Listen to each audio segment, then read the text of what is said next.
안녕하세요. 강재영입니다. 네, 오늘은 여러분과 함께 우리는 모두 어른이 될 수 없었다라는 영화를 가지고 제 생각을 한번 나눠보고 싶습니다. 영화는 46세 시시한 어른이 되어버렸다라는 자막으로 시작을 합니다.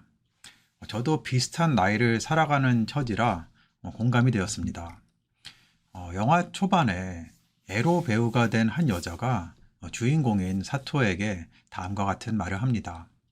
어렸을 때 지금처럼 되고 싶었어요? 저는요, 되고 싶지 않았어요. 그리고 사토는 우연히 페이스북에서 첫사랑이 결혼해서 아이를 낳고 평범하게 살아가는 모습을 보게 됩니다. 누구나 어린 시절 꾸었던 꿈이 있습니다. 대통령, 과학자, 영화감독, 작가, 음악가 등등 말이죠. 그런데 그 꿈을 이룬 사람은 얼마나 될까요? 이 영화는 우리에게 평범한 삶에 대해서 이야기합니다. 우리는 어른이 되어가는 과정 속에서 의미를 찾아야 한다, 꿈을 가져야 한다, 평범하게 살아서는 성공할 수 없다 등등의 말을 어른들로부터 들었습니다. 어제 저는 한 교수님과 함께 이야기를 나누다가 이런 대화를 나눴어요. 꼭 의미를 찾아야 하나요? 꼭 특별해질 필요가 있을까요? 그냥 하루하루 평범하게 사는 것도 나쁘지 않은 것 같아요. 오히려 스스로 돌아보면 남들이 하는 대로 따라가야 한다는 그 강박관념이 큰 것 같아요. 이런 이야기를 나누면서 스스로를 돌아보게 되었습니다. 제 생각에 우리의 삶은 다양한 차원으로 쪼개져서 존재할 수 있다고 봅니다. 그러니까 수많은 가능성 중에서 오늘 내가 선택한 이 삶을 사는 것이죠. 그리고 내 눈에는 내가 선택한 그 삶만 보이게 되는 것입니다. 만약에 그때 다른 선택을 했다면 그것이 지금과는 다른 나의 삶을 이끌 것 같아요. 즉, 존재하면서 동시에 존재하지 않는 나의 삶도 있다는 생각이 듭니다. 나는 시간과 공간으로 제약된 3차원의 세상 속에서 오직 한 번의 인생만 살게 됩니다.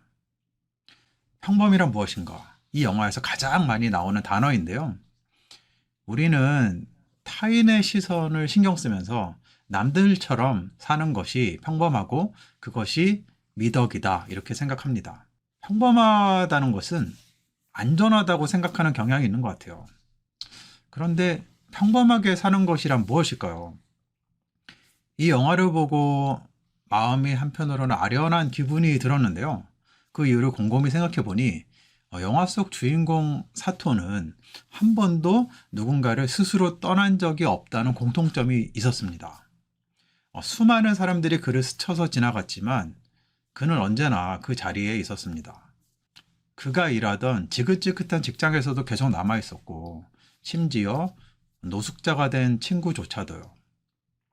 평범한 삶은 싫다고 말하면서 사토를 떠났던 첫사랑 카오리가 시간이 흘러 페이스북에서 평범하게 결혼하고 애 낳고 살아가는 모습을 보면서 그는 어떤 생각을 했을까요? 마지막에 그의 대사, 정말 평범하네 라는 말에서 평범이란 무엇일까 궁금해집니다. 문득 드는 생각은 남들이 하는 것처럼 무난하게 사는 것이 영화에서 말하는 평범이 아닐까 하고 생각해 봅니다. 엔딩 크레딧에서 제가 좋아하는 키린지가 부른 잿더미라는 노래가 흘러나와서 더욱 좋았습니다. 영화가 시간 순서가 좀 뒤죽박죽 되어 있어서 한 번에 보면 이해하기가 좀 어려울 수 있어요. 그래서 두 번째 보면 더 크게 다가올 수 있는 영화라고 생각합니다. 문득 내가 선택하지 않았던 삶을 살아가는 나의 모습이 궁금해집니다. 시청해 주셔서 감사드립니다.